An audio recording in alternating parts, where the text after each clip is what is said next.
going to give a few minutes here to get things started. By the way, this is being recorded to be available later, but we'll give people a few seconds here and then I'll get us started in just a minute.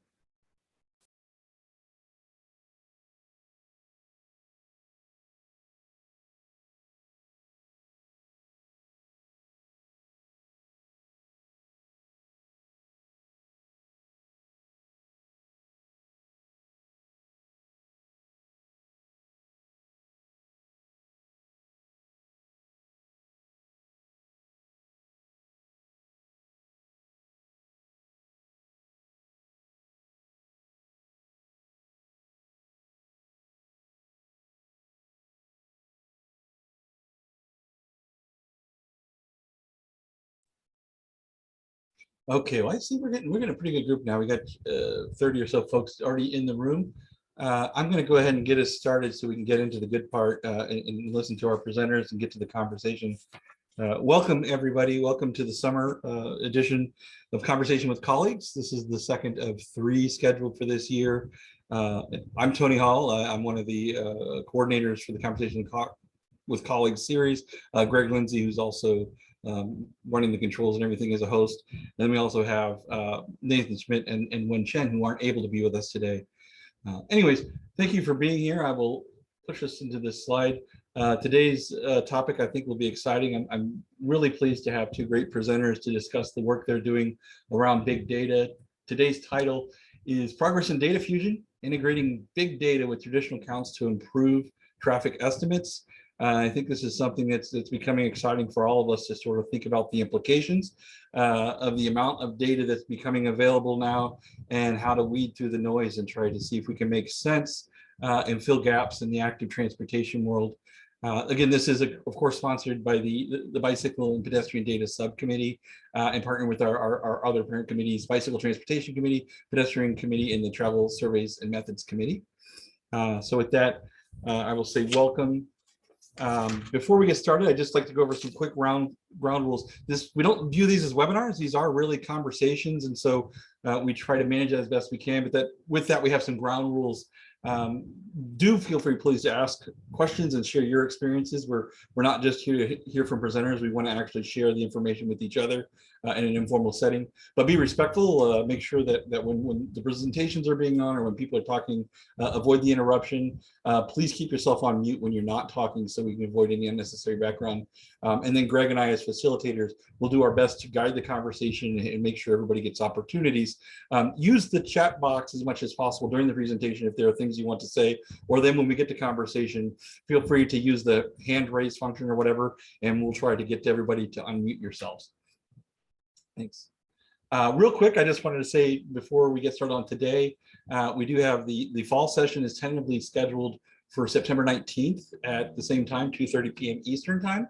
And this session will be leading non-motorized data programs, opportunities for data wranglers. And this really is an opportunity to start thinking about what are the roles, jobs, and responsibilities within data collection right now, the types of things that need to be there. So I think this is an exciting opportunity to really think about, like, what are the opportunities? What do agencies need to start thinking about in terms of staffing as we look at these data collection programs as they evolve? And so feel free to share us information. We haven't tied down the specific panel for that. So if you have a keen interest in that topic, contact Greg or myself and let us know if you'd be interested. And also follow up with us. If you have ideas about other topics or things that you'd like to bring to Conversation with Colleagues, please let us know. Again, today, I've already told you our host here. I'm Tony Hall. We have Greg Lindsay. Nathan Hicks couldn't be here right now. And Wen Cheng, who's also part of this, is not able to be here. But our speakers today, and I'm not going to run through their bios, I'm going to hand it over to them, and as they begin their presentations, I'll allow them to sort of do a quick introduction for themselves. I think people always do a better job of explaining themselves than a 100-word bio. So we have Sarisha Kothari and Amanda Glazer who will be presenting. Sarisha, I think we have you going first. So with that, I'm going to relinquish my screen, and we'll let you get right to it. Yeah, I think Tony Amanda was going to go first. And I'm sorry. I will go. Yeah. My mistake. Amanda will go first. No worries. Great. Thanks, Tony. My name is Amanda Glazer. I'm a PhD candidate in statistics at UC Berkeley. And today I'm going to be talking about some work that folks at UC Berkeley and other places, along with Caltrans, have been working on, a few of which are on this call. So Philip Stark, Kristen Nordbach, Julia Griswold, I see here, and others. So I'll go ahead and share my screen.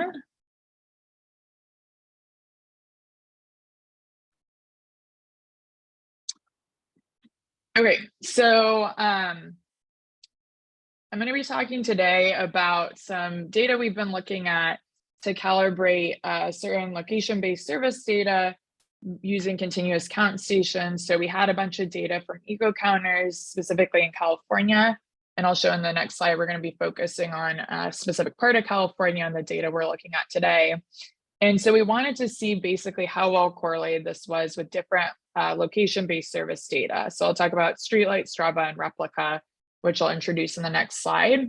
And so the reason that this was really useful to us is because with these eco counters alone, it wasn't possible for us to estimate many aspects of ridership. So if we wanted to look at a geographic area larger just than that point and space, so if we wanted to look at, several blocks or a city or a state, those eco counters alone, it wasn't possible to make those estimates.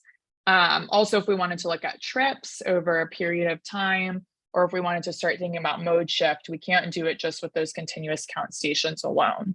So the idea would be to use this LBS data, so something like Streetlight, Strava, or Replica, which gives us more information about trips or ridership in a larger area. However, there is biases with those, so we would calibrate it using that eco counter data and see if we can figure out a model or something of that nature to get accurate estimates, but then have those estimates over a greater area. So today I'll be talking about our analysis for the last few years, so 2019 to 2022. We had a bunch of eco counters in California, and I'm going to focus on just 3 of them that we looked at in District 1, which is up in Northern California. I think they're all in Arcata, so that's kind of Humboldt County area, pretty north of the state. So these 3 up here. And we looked at comparing the eco counter data to Strava, Streetlight, and Replica. I'm not going to talk about Replica today just because there wasn't coverage for that area in California, and there was a little bit of lower coverage in California overall, so we weren't able to do a totally complete analysis here, but I will talk about how things looked compared to Strava and Streetlight. So the first thing I wanted to touch on just real quick, which I'm not going to spend too much time on, but there was a lot that went into the data cleaning with the eco counter data. And this was pretty interesting and could probably be a whole nother talk just about the differences we saw here, because depending on exactly what criteria we use, which thresholds we use for things, we saw really different amounts of data being flagged, and that really altered our estimates. So we are going through and doing a pretty thorough analysis of what data cleaning procedures are necessary and how things change. One example I'll give for the first one with consecutive zeros. In the literature, we see people recommending anywhere from flagging consecutive zeros lasting 7 hours to 7 days.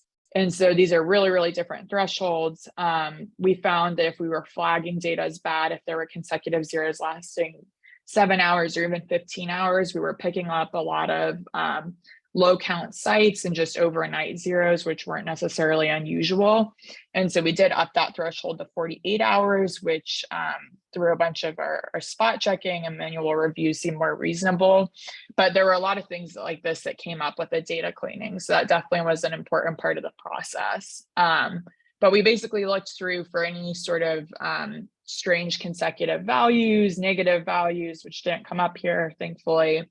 If counts made big jumps, so if they multiply by, for example, more than 10 for larger counts from 1 hour to the next, we would review that. If we were seeing more counts at 3 a.m. than 3 p.m., we would manually review that as well. And then we also had thresholds on hourly volume and daily volume for these sites. And these were generally lower count sites. So we were pretty careful with going through and reviewing the data to make sure what we were comparing was actually good data and not noise. Okay, so here's the crux of what we looked at. So I'm going to show you the 3 sites in District 1.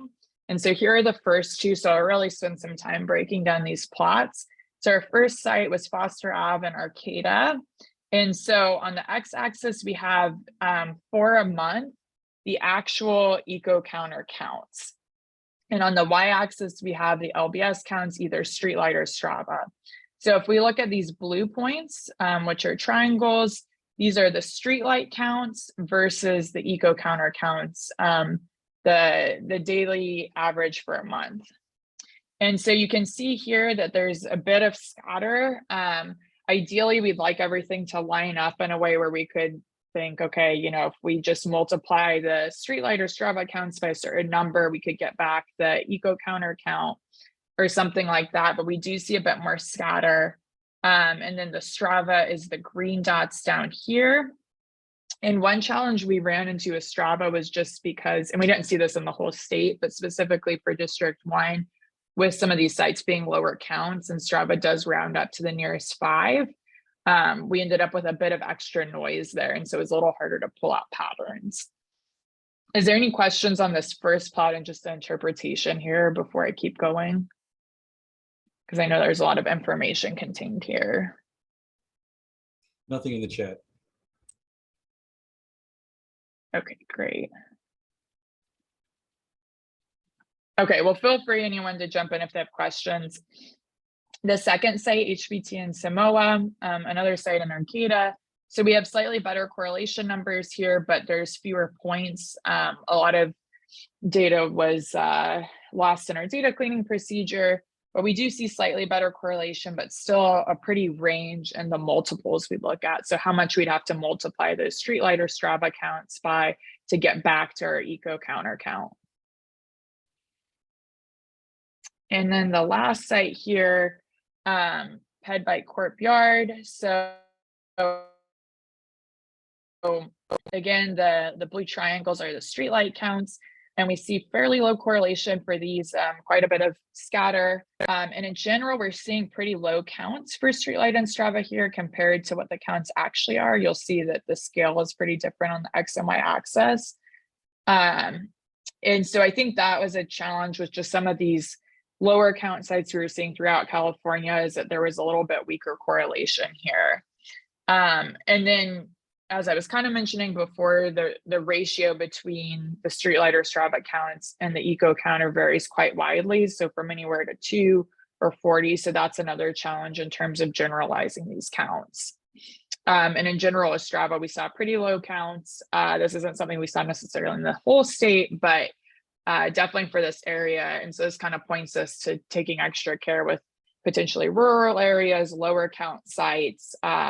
We do see weaker correlation compared to the rest of the state. Any questions here?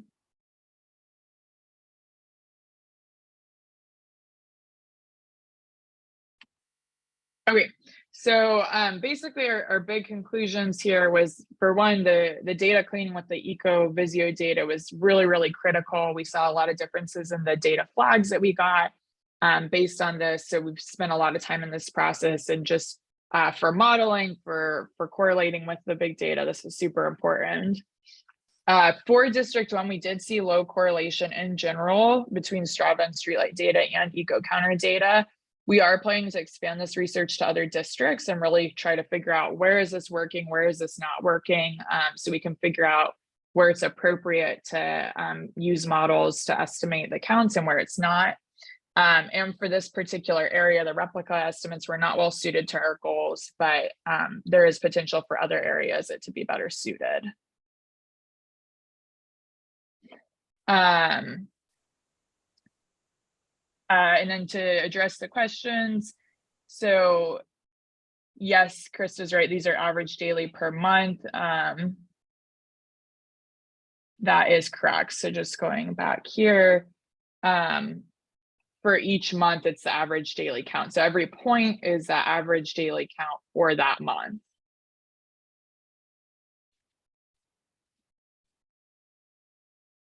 So every point represents a month. So you can see, like here, Streetlight saying the average daily count is 5 for this particular month, and the Eco Visio is saying it's about 65.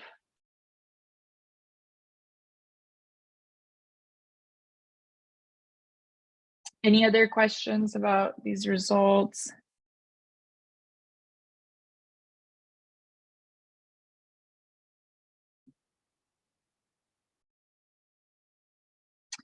Yeah, okay, this is a great question. So were you able to create models with additional variables that could help explain either the LBS data or the count data, and which could then lead to a more robust combined model? So we did work on that for a larger area. So there were a couple things we did. So first, we were just looking at specifically in District 1, because that was initially what our project was focused on, to just see within a site, do we see that similar multipliers, similar relationships just within one site? And so that was kind of the first hurdle to pass. And at least for District 1, we weren't necessarily seeing that for a single site cohesion there. And so then the next question on top of that was across sites, if we were able to kind of group them and say, okay, these sites have similar patterns, similar extrapolation factors, things like that. And we did try to do that. We did struggle to find variables where we could cluster the sites and have lower error rates. But we're looking to get more streetlight data to keep looking at that and expanding that research. But I think an interesting thing about this is that even just within a site, we were struggling to get some cohesion there. But I think there's definitely potential for when looking across sites to try to group them, and maybe we'll see similar patterns there. But so far, we haven't seen too much there.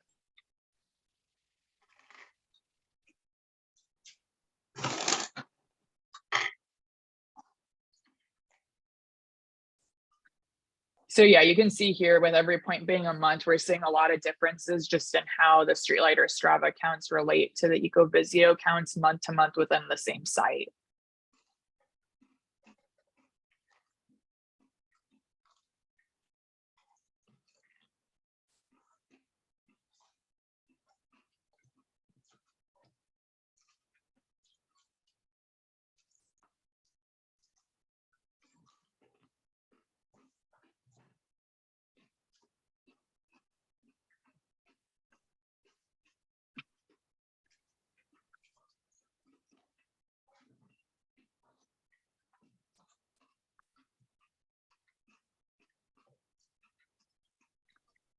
Yeah, I think so. There's another question about recommendations for practice at this time, or would you say we still need more research given the lack of strong correlation?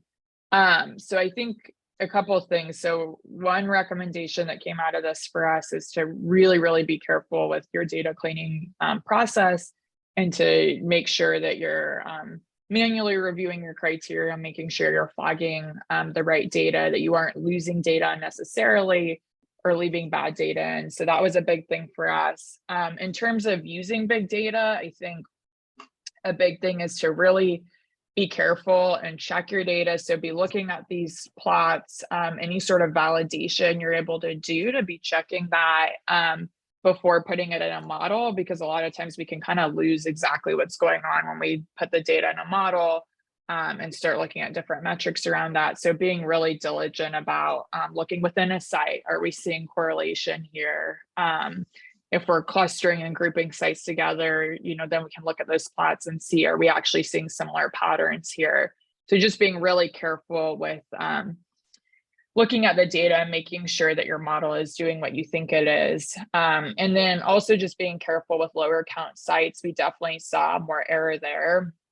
Some of it kind of built in, just if we're rounding counts, you're definitely going to see more error than with lower count sites, and just more volatility there. So I think just looking carefully with those lower count or rural sites.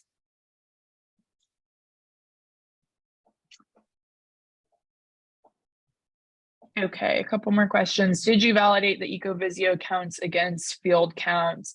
Do we have any sense of how well those particular eco counters represent actual counts, particularly across vehicle types, e.g. e-bikes, e-scooters, etc.?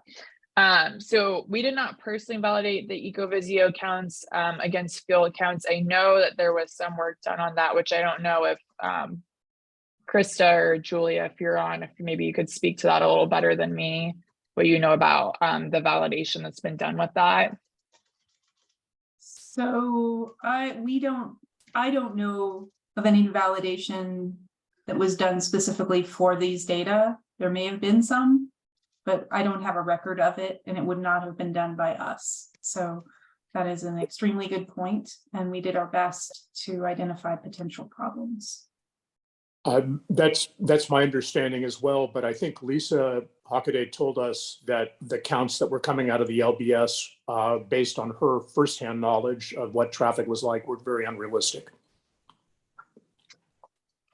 Yeah, and I think this is a great point, because this is definitely something that we need is with all this data to have really rigorous checks in place, make sure what we're getting and counting is ground truth, because we're essentially saying here that Ecovisio counts are ground truth. We believe this is actually what's happening, having that validation in place to make sure that that's actually an accurate assumption. Because if it's not, then this doesn't have as much meaning. So I think more programs to validate that data are extremely important. So I think that's a great question. Okay, another question. Do you feel the average LBS customer has the technical skill set to clean the data with the level of detail that your team applied? I don't know. I think that, so one of our goals in doing this was to make the data cleaning as easy as possible for people, and we're still working on that. So to create open access code to go through the data cleaning procedures, to really well document what we did and why, all the choices we made, to make it really clear to people. So I think that's something that we're thinking really hard about and really trying to make more accessible to everyone, is to make clear the different options available, what our recommendations are, and especially why those are our recommendations, and then to make tools that people can use to clean the data.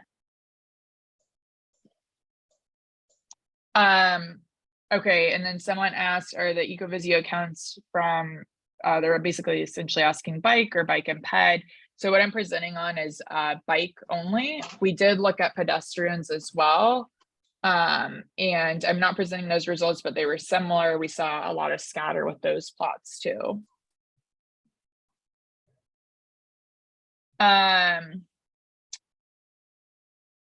Okay, and then someone is asking about the counter location, a little bit more context. So, yep, so all the counters are in Arcata, California, which is in pretty far north in California, in Humboldt County. I'm not sure exactly what the population of Arcata is. It is near Humboldt State, so it's near kind of a college town. Oh, great, thanks, Krista. And there's bike paths there, which is what we were looking at. So it's not completely rural. There's a university, there's nice downtowns there, but it's not, a big city. So this is Arcata, California. And I'm going to go ahead. If there's any other pressing questions, let us know now. Otherwise, I want to make sure we keep moving so we can get to some more discussion. And I mean, I'll invite you to any other bigger picture takeaway from the work so far before we move forward to Sarisha. So if you had some final thoughts about, in particular, about where you're going from here, you think in terms of trying to fill the gaps. Yeah, definitely. So, and part of this, I'll address this last question. So, we are planning to publish a data cleaning approach. So we will have a GitHub repository where all the code is available. And we should have a paper that comes out of this as well with more details on the data cleaning procedures. So that's definitely top of mind for us, and currently in flight is working on documenting all the data cleaning procedures and having that code accessible through GitHub and potentially other packages there. And then kind of next steps for us is we're expanding to other districts. So we're planning to start looking at District 12 and more carefully the rest of the state of California to look at how correlations look there, if we're able to cluster sites with similar patterns and kind of figure out what we are and aren't able to do and which types of sites.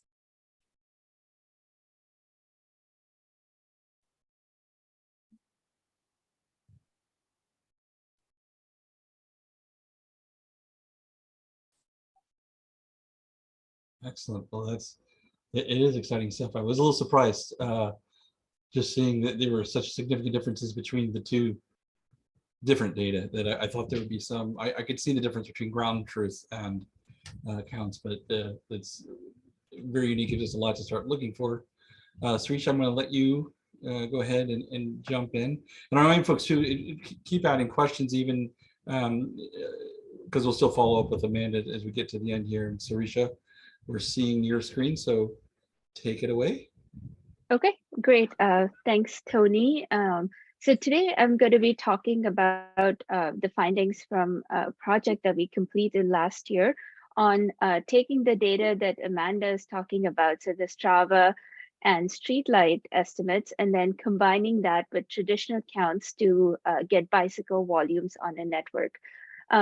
So we had a number of people working on this project. A few of them are on the call today. I saw Krista and Nathan, but there was Joe, Kate, and Steve, Mintu, and Frank. So a lot of contributions on this study.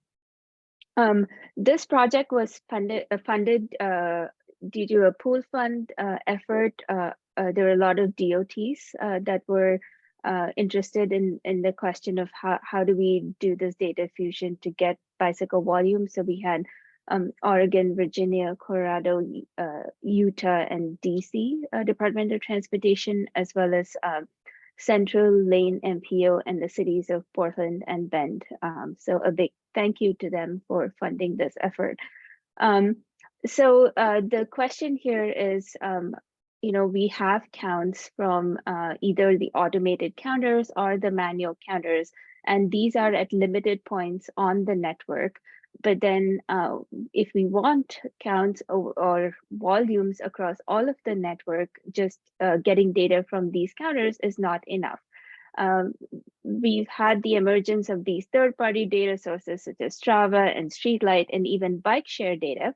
And these have been proposed as replacements to these traditional counts. But we still don't know how good these are or how representative these are. And so that was the main motivation for this project, is how do we combine data from all these different disparate data sources to get at these bike volumes. So in terms of scope, we wanted to focus on a project that looked at data from multiple cities, because a lot of the previous studies just focused on either one city or one state. So we wanted to cast a wider net and then understand how these emerging data sources perform in terms of accuracy, coverage, completeness, and representativeness. We also wanted to explore different modeling forms, and then finally understand what marginal value do each of the data sources and model forms add in predicting bicycle volumes. So in terms of site selection, we looked at different cities across the country. At the time when we did this project, Strava data was not free. And so we were sort of limited by how much data we could purchase based on the budget we had. And so ultimately, we ended up with 6 sites across the country. So we had Boulder, Dallas, and Charlotte. At these 3 places, we looked at 1 year's worth of data. So 2019 was our model year.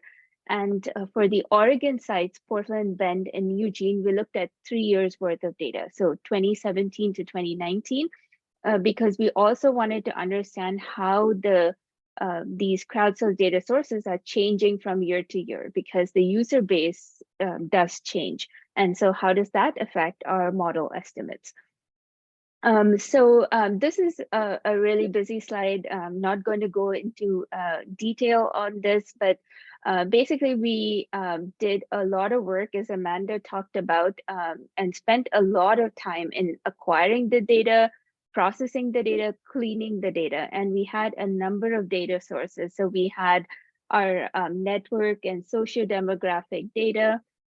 We had the Strava, Streetlight, bike share, and then we ended up getting all these into a form that could be used for modeling. We tried to automate the process wherever possible, and all these scripts are available in GitHub. And the details on how we did this cleaning and what exactly we did are all in our final report, and I'll share out the link shortly. So in terms of modeling, we had a number of different modeling forms and frameworks to try and get at the different questions that we wanted to answer. We basically looked at two sets of models, one that just used the complete permanent count data, because this data is our closest representation to ground truth. So we wanted to give these crowdsourced data sources the best possible framework to see how well they perform. And then our second set of models included all the permanent count data, but we also included the short duration counts. And the short duration counts were annualized into the annual average estimates using a factoring process. So that does involve some error associated with it. And then as you can see on the slide, there are different types of models. We looked at a model which pooled data from all cities. And this was done specifically for regions which don't have any local data. So then they can use this model to try and estimate volumes in their cities. We also did regional models. So we looked at just the Oregon pool model, combining data from all the Oregon cities. And then we also looked at city-specific models. So trying to understand if, if one particular model form outperforms the other. And then finally, we also looked at both conventional model forms as well as the newer, machine learning models to understand what that does.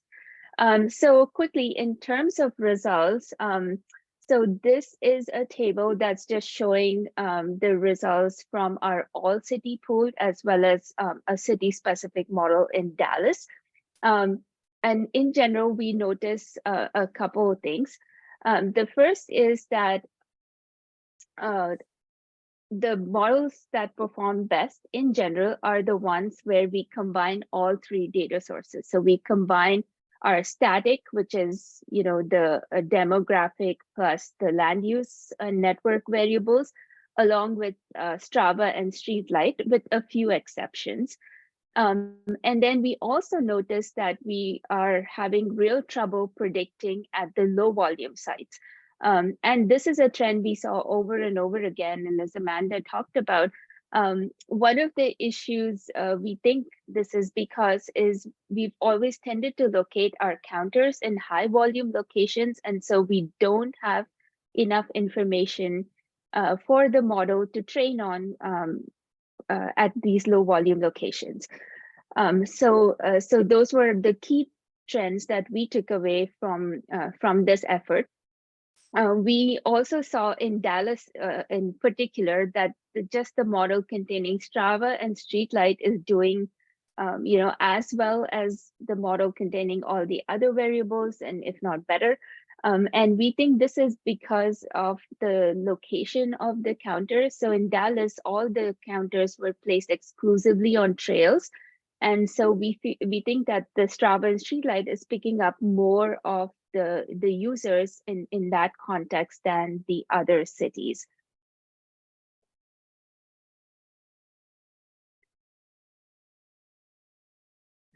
So this is a slide that's showing the results from our full data, which includes both the permanent counts and the short duration counts.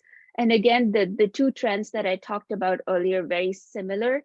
The purple bar here is our model that contains the static data plus Strava plus Streetlight. Most cases, that seems to be the best performing model, indicating that these data sources are complementary to each other. In Boulder and Dallas, again, we saw, there's a couple other model forms that perform better. Boulder, the static plus Strava is the model that provided the best accuracy, and in Dallas again it was just the Strava plus Streetlight that provided the most accuracy. And again, similar sort of trends that we were seeing earlier with the full model set, low volume sites are increasingly hard to estimate and are associated with high error. And we do a fairly decent job with the high volume sites. So then going back to that question of, so what happens if we just use Strava or Streetlight alone to estimate volumes? So can we do away with traditional counts? And I'll come back to that question. But what this slide is showing is that if we just use Strava versus any, without using any other contextual adjustment, that is using the local network and socio-demographic factors, we will see a 40% increase in error. So we can just use Strava or Streetlight alone. We need that local adjustment to get the error rates down. So our key takeaways, and I think I already touched on this as I went through the other slides, the best models included all three data sources. And we did see that Strava outperformed Streetlight, and we think that is because Strava has an advantage in that it already knows that a trip is a bike trip at the outset because the user is entering that information. Whereas with Streetlight, they have to sort of impute that information using the location data. And we did see instances where that imputation is not perfect. There were instances on certain corridors where the light rail speeds are similar to bike speeds, and so that can be, that can introduce additional error. And again, the low volume sites are particularly noisy. So what does this mean in terms of, for counts and for the larger travel monitoring question? So the question of whether can we do away with counts and just go with these big data sources, the answer is no.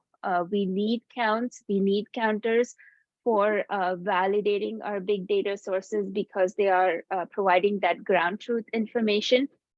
We did have a lot of issues with accessing and the different formats the permanent count data came in. We also had some issues with delayed access. So agencies, do this whole QA/QC process, but then sometimes it takes many months and up to a year to put this data onto a portal that and for that data to be accessed by others. So that's something that needs to be worked on. We also saw that there was poor uptime with a lot of counters. So we, on paper, we do have like 30 or 40 counters at a city, but when you go there to get that information, there are a lot of data gaps. And so, that really reduces the usable data that you have to work with. Short duration counts were also challenging to access and process. Research by Krista, Greg, and others has shown that we need at least 1 week of counts to reduce the error. But across all the cities we looked at, we did not have even a single city that had 1 week of counts. And so we made a decision to use any counts that were over a day, so 24 hours or greater. And we did not use any counts that were 2 hours in duration because we thought that they'd be associated with high amounts of error. And then this whole lack of variety in permanent count locations, which I already talked about, this really limits our efforts to expand this across the network. And so that's something that we really need to focus on. And then finally, in terms of recommendations for travel monitoring, we really need to install more permanent counters and include variation in where we are installing these. So looking at lower volume locations, looking at varied on-street locations. We do not have much information about on-street ridership right now. And so that's something that we need to focus on and also focus on planning and budgeting for ongoing validation and maintenance. So just installing the counter is not enough. We need to make sure that we are getting good data from it across, across the year, so we can really use this data for modeling. Again, the short duration counts, we would ideally like to see the 1 week counts, but we did not have access to that. So anything that we can do to, increase the duration of these counts will be great, but also recognizing the fact that, these short duration counts are providing us the spatial coverage that we need on the network, because we cannot install permanent counters everywhere, but then they do introduce that additional error. And then one recommendation is, again, to standardize and automate count data and storage. A number of cities and agencies have their own databases and repositories, but it'd be great if we can keep it at one central place, makes it easier. And then finally, the big thing was that these emerging data sources are showing a lot of promise, and they do help us in estimating these network volumes, and also help us in making these local count data more valuable. And so with all that effort, what we finally ended up with is the estimation to the network. As we can see, this is a map of Portland, and we were able to estimate volumes across, all these links that we see here. And with that, I'd like to acknowledge, our technical advisory committee. I saw Josh on the call, and Peter Ohms as well as a number of folks that are listed here who helped us either with, the data acquisition and providing valuable feedback, which we were then able to incorporate and address. And with that, I think that's all I have. So happy to take any questions. No, thanks, Sureisha. Yeah, that's exciting. Although I guess there's sort of the mixed message. It's everybody I think wants the big easy answer that everything's working well, but this is still big data is adding things to the equation, but it's also, I think, creating additional noise for us. But I think also underpinning that the need to pursue and develop agency-based and real volume count programs is essential. It's not something we can expect to just sort of be alleviated by a magic bullet. So I'll remind everybody in the chat box, you can put comments or anything, or I will call you from raising your hands. And I see, I hope I say this right, Sanhita? Yes, you're perfect. Thank you. This is very interesting because we have started to scratch the surface on this pet bike data and having it ubiquitously available for considering of multimodality and things like that. One of the questions we constantly struggle with is kind of having the ground truth available. I think you try to make your case about the permanent count stations, to provide the ground truth. In your study, did you have any proportionality of error when you, based on how far you went away from a permanent count state, from the ground truth? How much more error estimation did you have to do once you started going away from a permanent count station? That's one. And the other is, did you by chance look at intersection crossings? Yeah, we didn't particularly look at intersection crossings. We looked at segments, so which went across. So basically looking at where these counters were located on those particular segments. And then we sort of used the OpenStreetMap network for those links to estimate the count. And in terms of the first question about the variance of error as you go further away from the permanent counter, think that's an interesting question. We haven't sort of like dug into that quite yet, but I think it's also that's also because we don't have ground truth data. So how do we even know what is actually occurring on those links? And so yeah, I think that's my response. I don't know if Krista or Nathan, if you want to add anything else.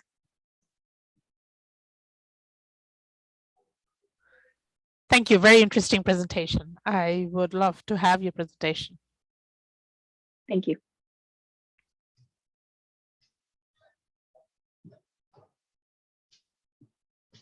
All right, not seeing other hands right now.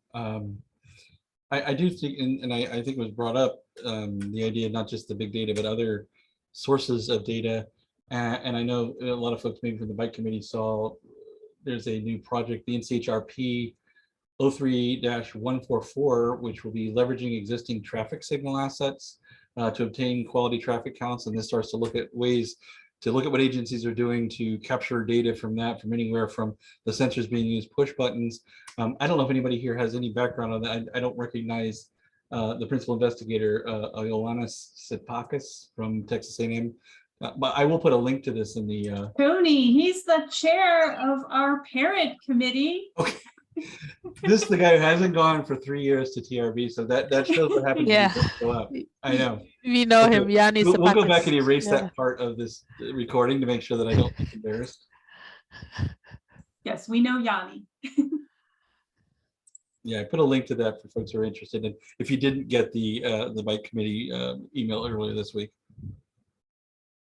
Any other questions or folks who might want to share some of the comments or similar work they're doing? Go ahead and drop in the chat box or feel free to raise your hand and we'll open up the forum. Tony, Yeah, there was a question from earlier on from David Vitale. I just want to make sure that one doesn't get lost. Oh, yes. I'll back up. That's yeah, David, and hi, David. It's did you see seasonal variation in the Strava and streetlight counts that resembled the seasonal variations in the point-based counts? Not for District 1. We didn't see the seasonal variation come out. So yeah, the tough thing with the sites in District 1 is we were seeing considerable variation within one site. And there wasn't, I mean, obviously there's time trends there as well, but we weren't able to pull out any seasonal trends that were similar there. So it was a little tough, and especially with some of them being lower count, just finding the trends there were a little tougher. But yeah, not for the District 1 sites. We weren't able to pull that out.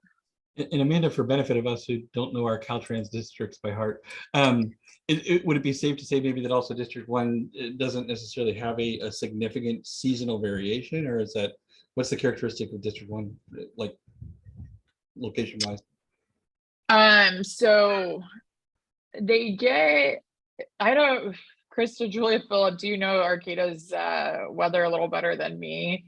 It is in Northern California, so I'd say they probably have slightly more seasonal variation than Southern California, for example, but I don't know how dramatic it is. Yeah, it has seasons, but I don't think they get snow with any frequency, for example. I could be wrong. But yeah. Yes, seasonal variation, very subjective by location. And I see another question. Did anyone work with replica pit bike data? So we did work with replica data. And so, yeah, I didn't present on it. So for the specific sites we were looking at, there wasn't coverage of replica data there, so we weren't able to use it. And across California, the replica coverage was a little lower, so it was a bit harder for us to compare. And I believe also the estimates were typical Thursday and Sunday, if I'm remembering correctly, for spring and fall. So just the comparison was a little bit tougher for comparing to just month by month. It was harder to do that. And then we didn't have coverage in a lot of our sites in California. Couple of quick thing. So I just checked what it doesn't snow in our case, every more than 4 years or something like that. There's some kind of snowfall. So it doesn't have, real winter like, say, the Lake Tahoe area. The replica, I mean, I hope I'm not going to offend anybody, but I kind of hesitate to call it data. It's simulations that are calibrated to surveys. There's not a whole lot of contact with actual trips on the ground. And they really seem like they're trying to get at some notion of typical rather than some notion of actual. No, thanks, David. Philip, I think that's a great point. And as we start to look at big data, understanding what it is or isn't. And I think we do need to be safe and frank about what is actually generated data versus estimations. And it's, to me, that's one of the, I think, challenging things about these big data. You kind of understand how they're generating data, but a lot of times there's a lot of black box to it, which makes it very difficult for us to understand, what might be missing with it. Anybody else have questions or things they want to share? I'm still watching chat box and for hands. Please feel free to raise your hand.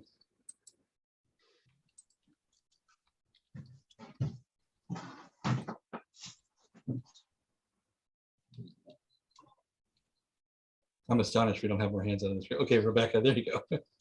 Jump in. You're still on mute. Sorry.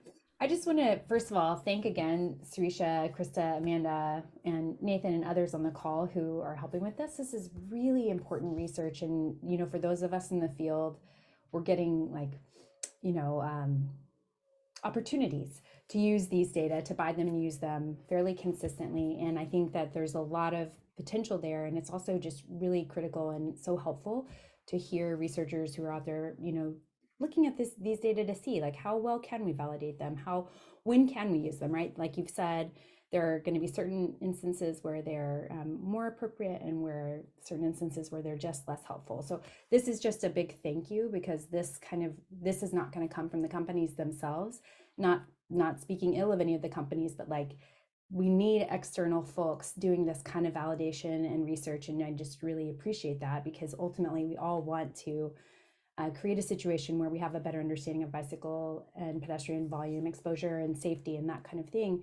And I really appreciate all the effort that's gone into this. This is really hard stuff, as you've articulated a lot of the challenges. So thank you for doing this, and Godspeed as you continue. That's all I wanted to say.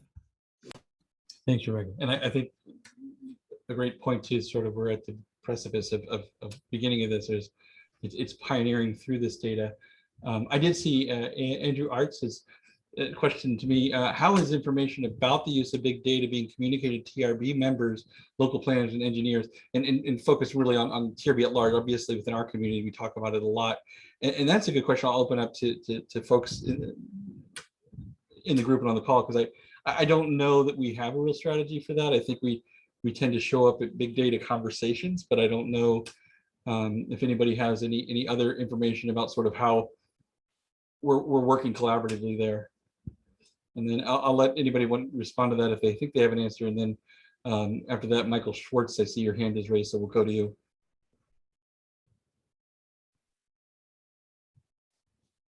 Yes, I'll jump in and assume people are responding in the chat to the other question. Yeah, but so my question, thank you. Also, I want to reiterate what Rebecca said. This is super interesting and very exciting. I feel like we're on the cusp of really interesting stuff, and great to get all this information. So I work for a company called RideReport, and we work a lot with local cities. So outside of sort of the exercise of validating and really knowing exact counts, they're really interested in questions about relative counts. So one street versus another, and how do you say that this is, the bike network is getting used? And I'm just curious, rather than sort of absolute accuracy, if you're seeing sort of within the bounds of the accuracy that you could say that this street gets more use than the one next to it, or is the error rate so large that it's hard to even make that use case? And that's also obviously relevant for funding, where they're trying to compare projects versus each other. Thank you.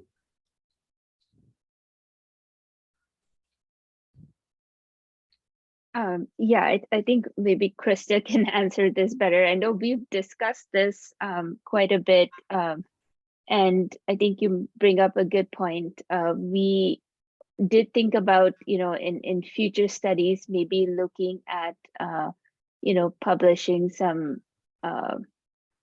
confidence intervals around, our estimates, and then, for certain purposes, I guess even a ballpark estimate is okay, like for planning, but we really want to use it for safety and, for exposure. We need that precision. And so we did think about, those confidence levels. So then, the user can decide whether they want to, use that or not. But yeah, it's still a work in progress. I don't think, we have anything yet, but it's a good point. So thank you for bringing that up.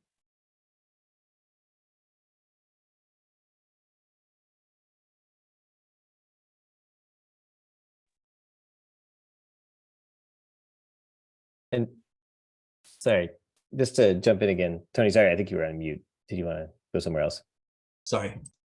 Yeah, no, just to kind of follow up on this. I mean, one thing I saw really across both studies is that, and I sort of brought this up in my comment before, is that, ground counts on how accurate the eco counters are themselves, and thinking about the ground truth data. I mean, I'm thinking about the precision, and it seems like almost like what we take to be ground truth we need more reliability in that before we're even jumping to the LBS data. Like, do we even have a sense of what is the most accurate? There's clearly a flaw in whatever approach we take.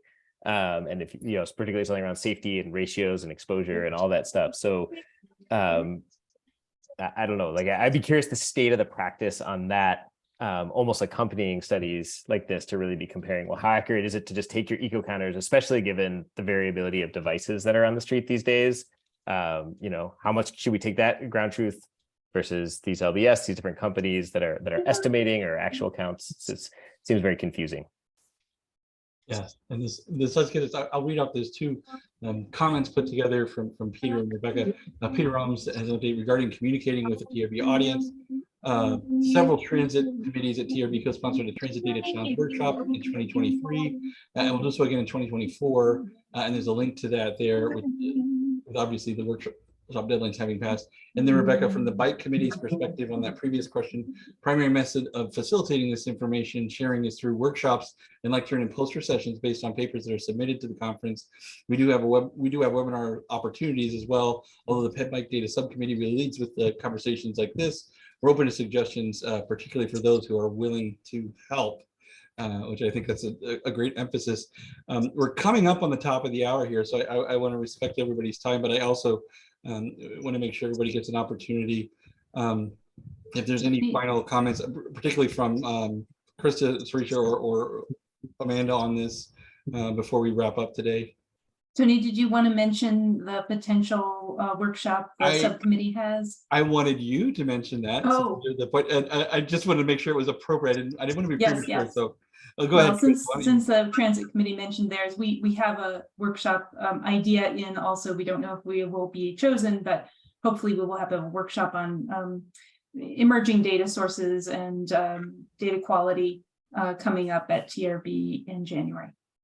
An opportunity for a much larger expanded conversation on this similar topic here. So. 101 please. Hi. Hello. I have. John. Go ahead. Yeah, I have one question. I'm a retired bike coordinator from Caltrans. I've been out of the loop for a few years. Some of all of these data sets are new to me. Perhaps somebody post the websites later on so that I could get, those of us not familiar with these data sets could maybe look up the data sets. Yes, John, and actually that's a good point as we get to wrap up here. In addition to the recording of this, everybody who's participating will get an email that will have follow-up information. And I think if I'm not, Greg will correct me if I'm wrong, it will include the chat box, so it'll capture those links, and anything else that we want to pull into there. And then also within that, if there's something else you need, feel free, of course, to directly reach out to one of the presenters or Greg or myself. But and by the way, good to see you, John. You're not that far out of the loop. Well, we're right at the hour here, so unless there's any other final comments, I want to thank everybody. And again, remind you that you'll see a follow-up email that will have some of the links and information from this. And then remind you to keep an eye on your email as we confirm the September 19th conversation with colleagues. And of course, as we build in towards TRB season, keep posted for the potential workshop if that does happen. So appreciate it. Any other last comments before we end the session here?